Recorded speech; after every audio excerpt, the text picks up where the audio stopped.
Hi and welcome back. In this video, we're going to cover the easiest way to get started editing in Tracktion's Waveform digital audio workstation. I'm going to be operating using the free version of Waveform, and this applies to all three versions: the free version, the OEM version, and the Pro version. They all work similarly in this way. We're going to cover how to do splits, cut, copy, paste, reverse, merging things back together, all of the basics you need to get started using Waveform. And I'm also going to show you how to detect the tempo of a clip toward the end of this video. So stay tuned for that. So to get started, and so that you can follow along with me, I'm going to use a piece of included audio that you can find on your installation. So to find that, open the browser. The keyboard shortcut for the browser is B. And then navigate to Samples, and then just type in the word Alex. And you'll see that there's a couple of clips here. We're going to use this one, the second one here. So grab the drum beat and then drop it on the first track. I just created a new blank project, so there's nothing to it. You just need to put it on a track, and you'll get this. It says B-wave timestamp or cursor position. B-wave timestamp has to do with audio for video.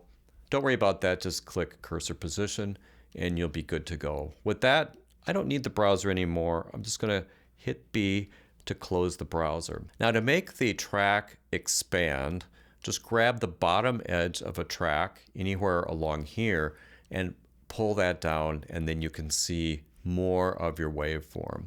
We also don't need these other tracks. We can delete tracks simply by selecting them and hitting delete, or we can do a shift select like this. I'll hit shift select and then hit delete, and I'll take that out. I'm going to make this quite a bit bigger here. Now, when you get to where you're hovering over a clip, you'll see that the header up here appears. You can grab the header, and then as you drag the header, you'll see it moves along based on the snap increment. You set the snap increment right here, where right here it says smart right now. When it's on smart, that means the more you're zoomed in, the higher the resolution. So to zoom in, you basically drag down with two fingers in waveform like this, and you can see now it snaps at a greater increment.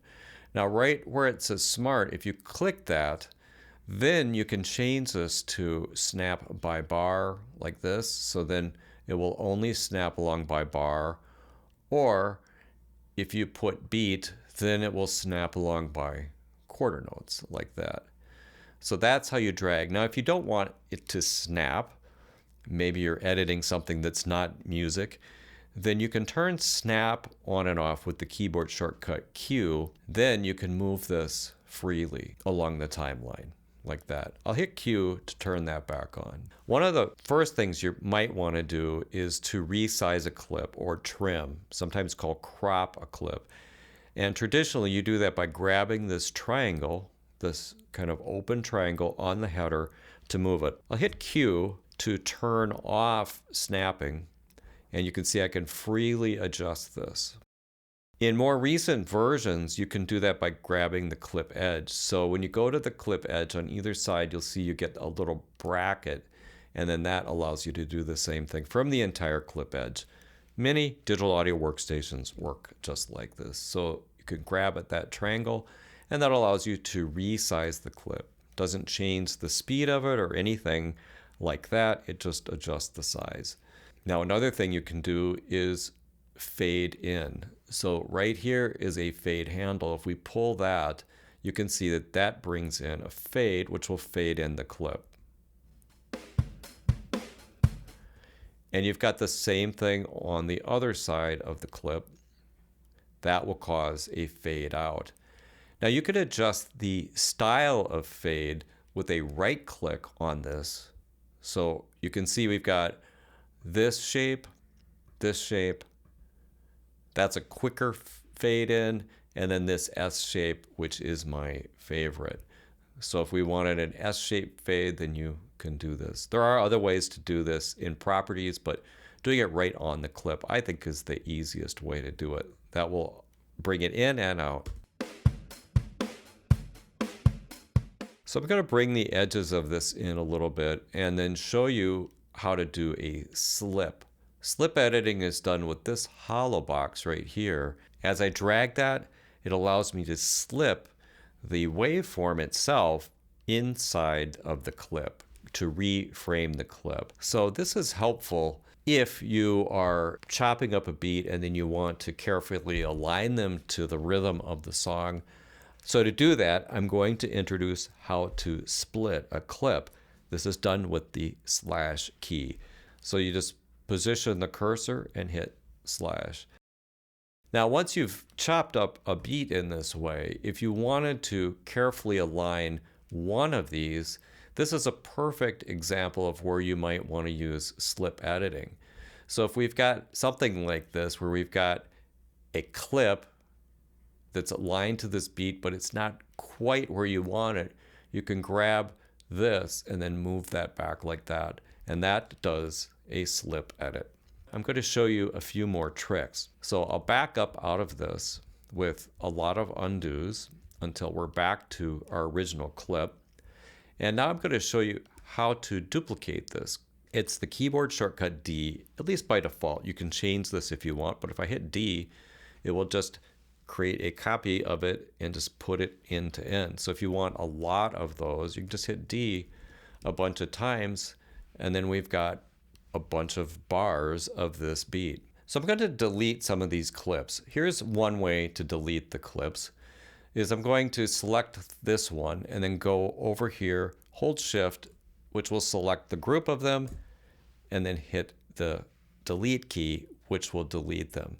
So using the tools we've learned so far, I'm going to make a 4-bar loop with a little fill at the end. So I'll start by duplicating the clip, which will give me 4 bars.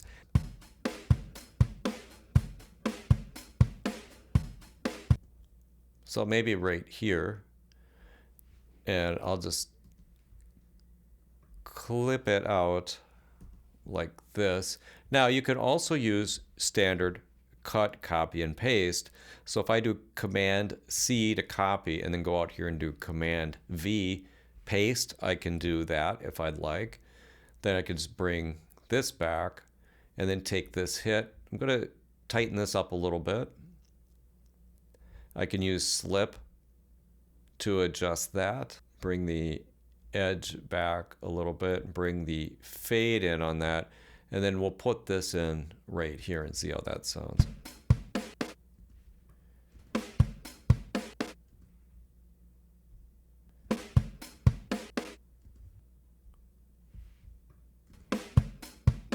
All right, so now I've got my little fill at the end of this. If I want to make this back into one solid piece of audio, there's some other tools on that right-click menu. If, for one thing, I just need to drag a range. That's a click, hold, and then drag the mouse. And then in this box area where it's shaded, if I right-click, you can see there is an option called Heal.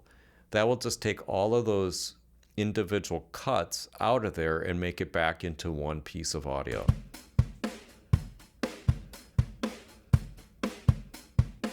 And that's basically a very simple edit of this rhythm.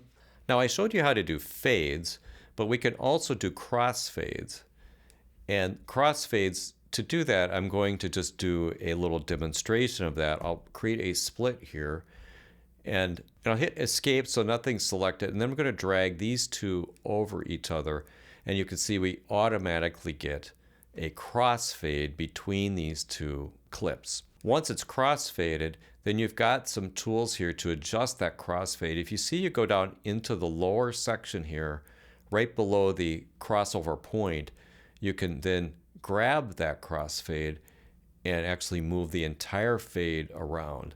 If you select one or the other clip, then the edge of that clip is also editable. So you can trim like this to adjust the overlap. If you click on the other one, then you can adjust the other side of it like this. You still have the ability to adjust the shape of those fades by right-clicking on these handles. So I can go to an S-shape fade, go here and go to an S-shape fade if I want. You can also reverse clips. So if I right click on any audio clip, and then you'll find right here there is an option to reverse it, then it makes the whole thing backwards.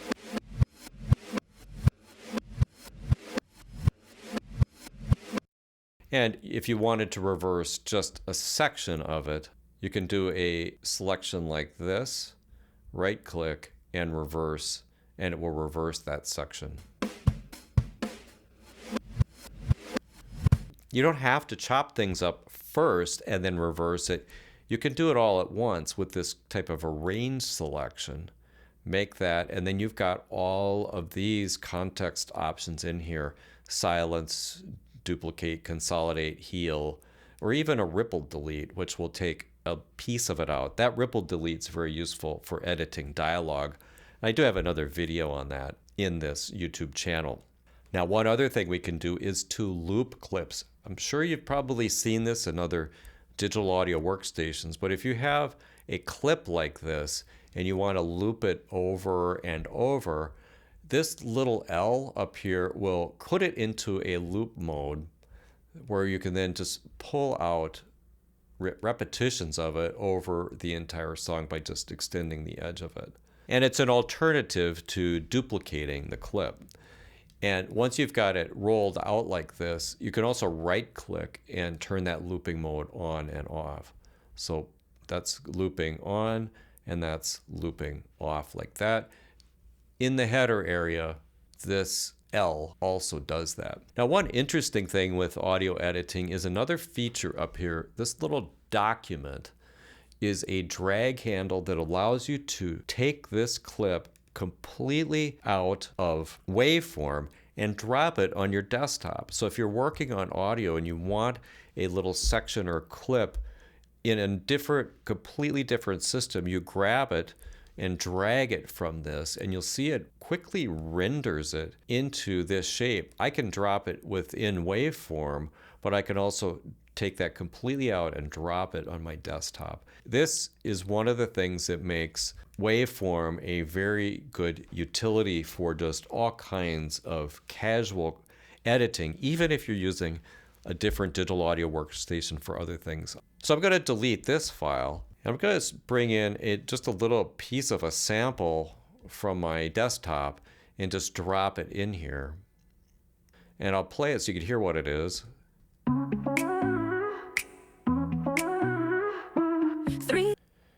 Sounds like it's been sped up a little bit. It's not quite framed up right. So what I'm going to do is just run tempo detection on this. I'm going to show you how to do that. First, we need to select the clip and then go down to this wrench icon right here. That will open up all these properties, and then click on loop properties. And then that actually shows you the loop. It shows you the time signature, the root tempo even. And if we click detect tempo and auto detect tempo, there's some other things we can do here, but I'll do auto detect tempo. And that did set it to 100. So it analyzed that, decided that it's 100. We're in an auto tempo mode here. Then I'll just go over here, change my project tempo to 100. Now I'll just trim this up to where it starts at a reasonable starting point. Put that back to there, and then trim this up to the bar with bar line like this. I'm going to set a little fade out at the end. Now, to do playback over this 2-bar range, first I hit A, which will set the in and out markers, like the left and the right loop markers over there. And then I'll turn looping on, which you can do by either clicking this button down here or the keyboard shortcut L. And you can see that turns this loop range on, and it should loop over this. Let's hear how that sounds.